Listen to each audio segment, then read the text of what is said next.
Even when Hollywood tries to not be woke, even when Hollywood tries to do something for a worthy cause, even when Hollywood tries to remain apolitical, they just can't help themselves.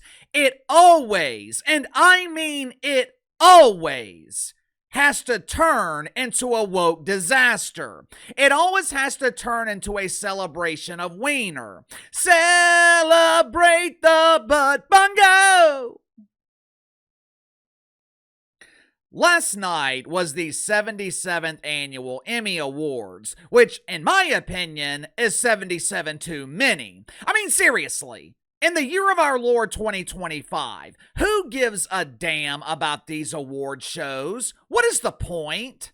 I can understand having award shows like this in the past. When I was growing up in the 90s, Hollywood was more mainstream. Everyone was watching the same shows on television. But today, audiences have been scattered. There are very few mainstream celebrities when compared to 15 or 20 years ago. Most of these so-called stars winning awards last night, no one's ever heard of them.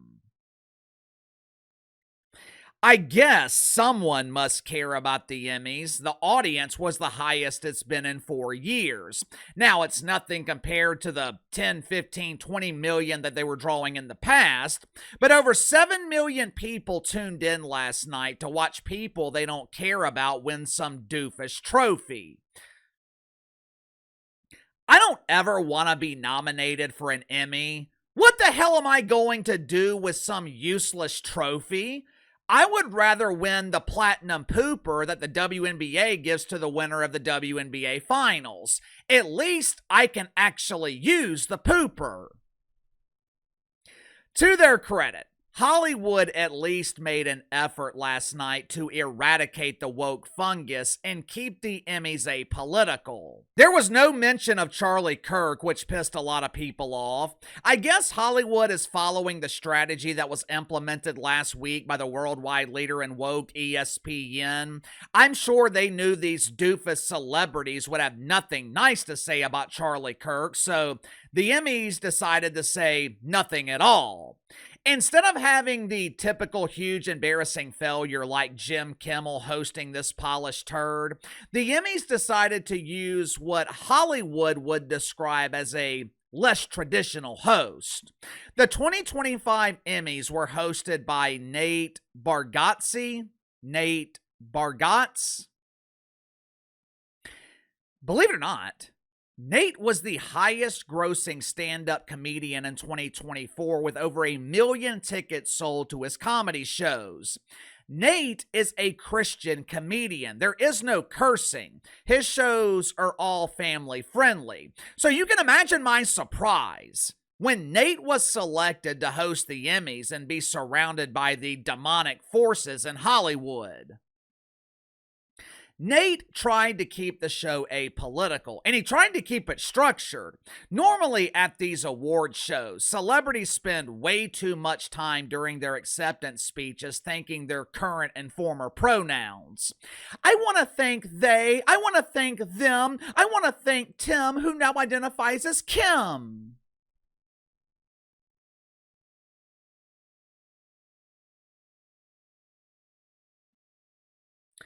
In order to keep acceptance speeches to a minimum, Nate started the night by donating $100,000 to the Boys and Girls Club. Anytime some doofus celebrity went a minute over their allotted time during their acceptance speech, $1,000 was deducted from the donation. By the end of the night, I would not be surprised if the Boys and Girls Club was sent an invoice owing Hollywood money. Even though the Emmys tried to remain apolitical, even though they tried to make this a more family-friendly show, there were still a handful of woke celebrities who outright refused to comply. Make sure to like and subscribe. You can follow me on Twitter at KC_BTL84. Let's go and get to the sponsor for today's video, my good friends at Chapter. One thing most people don't realize until it's too late, dealing with Medicare can be an overwhelming experience. Countless plans, rules, penalties, calling the government for help, Good luck with that. Fortunately, though, there is help available, and that's where Chapter steps in. Chapter's an advocate for seniors to help you choose the right plan for your needs. Chapter's completely independent, which means they're only incentivized to find the right plan for you. I actually tested out their services. My mom turned 65 back in January. Now, both my parents already had insurance plans, but had mom call Chapter anyway. Long story short, Chapter told my parents that they already had the best plan available. There was no need for them to change. That's the kind of honest service Chapter provides. Look at it like this. If you were wrongfully sued, you're not going to court without your lawyer, right? So why would you deal with the hassle and the confusion of Medicare without an advisor in your corner? Even if you already have coverage, Chapter might be able to find you a better plan. You literally have nothing to lose. It's free. So call today, 510-279-3616. Have Chapter find the right plan for you. One of the reasons it is so important to remain apolitical in sports and entertainment, politics is designed to be divisive. When you're an entertainer, when you're an actor, it's your job to appeal to the broadest audience possible. Kinda hard to do that when you're alienating over half the country by demonizing the Trumper, which is exactly what Bryan Cranston did last night. As an actor, Bryan Cranston is incredible. Breaking Bad, legendary show. I've seen every season countless times. I still rewatch Breaking Bad at least once a year. Bryan Cranston was also great in Your Honor. The problem with Bryan Cranston, his damn mouth always wants to talk about politics. Last night at the Emmys, he tried to make a joke about the Trumper. Donnie's always going after those woke degenerates like Tommy Hanks.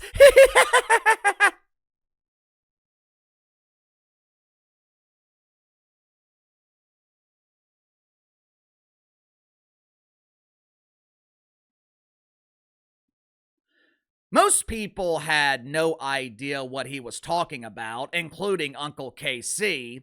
I guess Donald Trump said something a while back about Tom Hanks. Who gives a damn? Hell if I know, I guess Bryan Cranston does. How many of you guys have ever heard of hacks?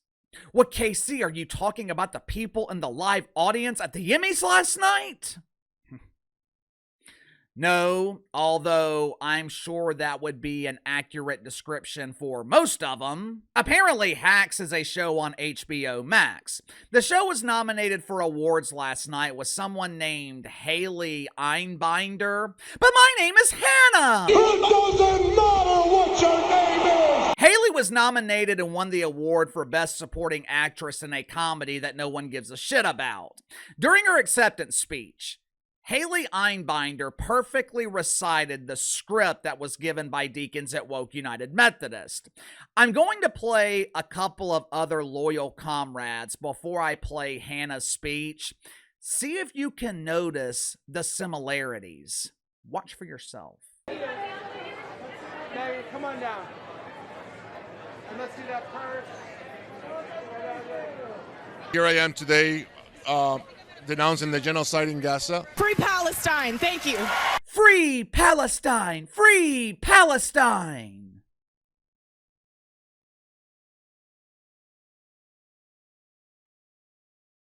Free Palestine? For starters, Palestine was actually free at one point.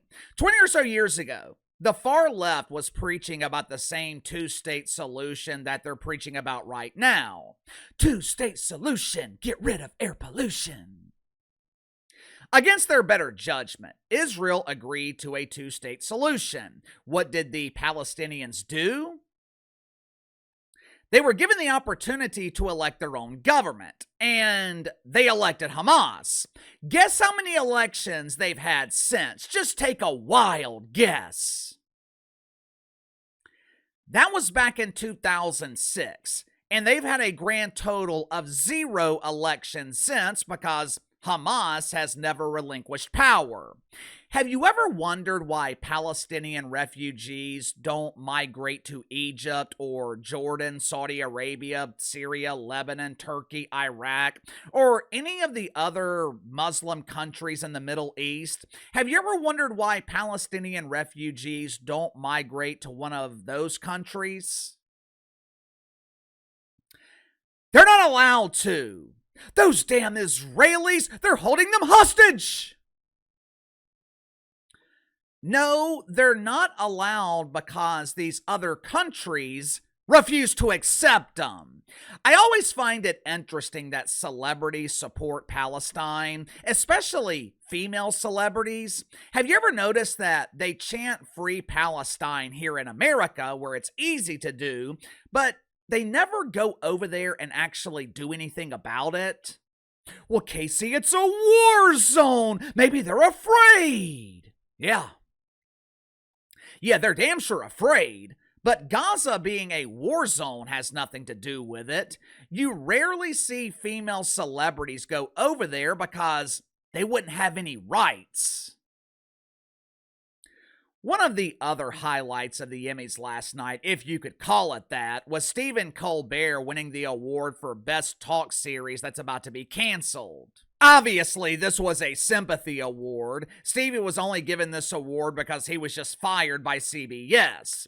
During his acceptance speech, Stevie claimed that, "I always wanted my show to be about love. I want my show to be about positivity."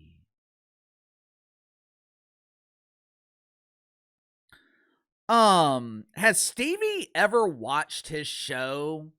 Outside of his constant embrace of the woke wiener, there's nothing loving about it. The entire show is dedicated to his hatred of Orange Man Bad. You know, last night was Hollywood's chance to set political differences aside and try to unify the country. This was Hollywood's chance to condemn violence. And look, some of them tried. Chris Abrego, who's been a producer on dozens of reality TV shows, he gave a nice speech on television and entertainment being used to unify the country. But for the most part, Hollywood chose to exercise their right to remain silent. And if they did speak, it was Free Palestine. And they wonder why Hollywood is struggling. Sound off in the comments below. I'll see you guys tomorrow.